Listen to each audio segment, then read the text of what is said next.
અમરેલી જિલ્લાના ધારી ખાતે કરોડોના ખર્ચે તૈયાર થયેલ સરકારી હોસ્પિટલનું આરોગ્ય અને પરિવાર કલ્યાણ વિભાગના કેબિનેટ મંત્રી ઋષિકેશ પટેલના વરદ હસ્તે લોકાર્પણ કરવામાં આવ્યું। અમરેલી જિલ્લાના બગસરા અને ધારી ખાતે કરોડોના ખર્ચે તૈયાર થયેલ સરકારી હોસ્પિટલનું આરોગ્ય અને પરિવાર કલ્યાણ વિભાગના કેબિનેટ મંત્રી ઋષિકેશ પટેલના હસ્તે લોકાર્પણ કરાયું। છેલ્લા ઘણા વર્ષોથી આરોગ્ય સેવા માટે 3 કિલોમીટર સુધી દૂર દર્દીઓને ધક્કામાંથી મુક્તિ મળી છે, ત્યારે આજે આરોગ્ય મંત્રીએ વિધિવત બંને CHC સેન્ટર હોસ્પિટલના લોકાર્પણ કર્યા હતા। અમરેલીના આંગણે કેબિનેટ મંત્રી ઋષિકેશ પટેલ પધાર્યા હતા અને ધારી CHC સેન્ટરના લોકાર્પણ કર્યા। રાજ્યના આરોગ્ય અને પરિવાર કલ્યાણ વિભાગના મંત્રી ઋષિકેશ પટેલના હસ્તે લોકાર્પણ કરવામાં આવ્યું। બગાસરા અને ધારી સરકારી હોસ્પિટલના લોકાર્પણ થતાં હવે દર્દીઓને બહાર મોકલવા પડવા તેમાંથી મુક્તિ મળી છે। રાજ્ય સરકાર દ્વારા બગસરા તાલુકા અને ધારી ગીર પંથકની જનતાને અતિ આધુનિક સારવાર સાથેની સુવિધા મળે તે માટે સરકારી હોસ્પિટલના નવનિર્માણ માટે કરોડો રૂપિયાના ખર્ચે તૈયાર થયેલા હોસ્પિટલની લોકાર્પણ આરોગ્ય મંત્રીએ કર્યું। આ લોકાર્પણ પ્રસંગે ધારાસભ્ય જીવી કાકડિયા, ધારાસભ્ય મહેશ કસવાલા, ધારાસભ્ય જનક તળાવિયા સહિતના નેતાઓ ઉપસ્થિત રહ્યા હતા।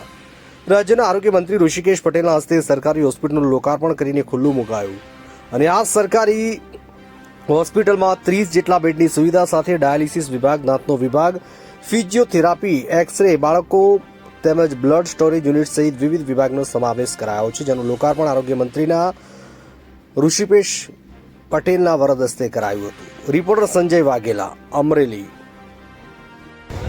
ગુજરાતે વિકાસની રાજનીતિમાં છે ને, એમાં પણ આદરણીય નરેન્દ્રભાઈએ 2001થી સત્તાની ધુરાઓ સંભાળ્યા પછી આરોગ્ય ક્ષેત્રે પ્રજાજન સુધી પહોંચી શકાય અને પ્રત્યેક લોકોને બહુ દૂર આવવું ના પડે અને નજીકના જગ્યાએ જે વ્યવસ્થાઓ મળી રહે અને સાથે કોઈપણ પરિવારની આવક ઓછી હોય તો એ સારવારમાં ક્યાંય હિચકિચાય નહીં, પોતાના મા બાપ માટે હોય, પોતા માટે તો પોતાના બાળકો માટે એ પ્રકારની વ્યવસ્થાઓ કરી આજે આયુષ્યમાન કાર્ડ તરીકે આખા ભારતને મળી રહ્યું છે ને ગુજરાતમાં પણ 10 લાખ રૂપિયા આપણે આ આયુષ્યમાન યોજના હેઠળ આપીએ જ છીએ અને આપણે જે પણ કોઈ 2025ની વસ્તી અને અંતર પ્રમાણે પૂરતા પ્રમાણમાં CHC, PHC, સબ સેન્ટર અને સબ ડિસ્ટ્રિક્ટ હોસ્પિટલ આપણે પ્રોવાઈડ કરી ચૂક્યા છીએ। એના સિવાય પણ દરેક લોકોને સુપર સ્પેશિયાલિટી સગવડ માટે અમદાવાદ ના આવવું પડે, એના માટે સુપર સ્પેશિયાલિટી સગવડો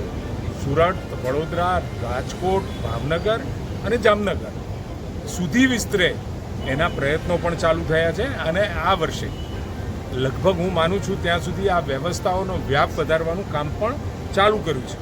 મેડિસિટી અમદાવાદ ઉપર નિર્ભર ન રહેતા દરેક જગ્યાએ સુપર સ્પેશિયાલિટી સગવડો રાજ્યભરમાં મળી રહે એ પ્રકારે રાજ્ય સરકારનો પ્રયત્ન છે।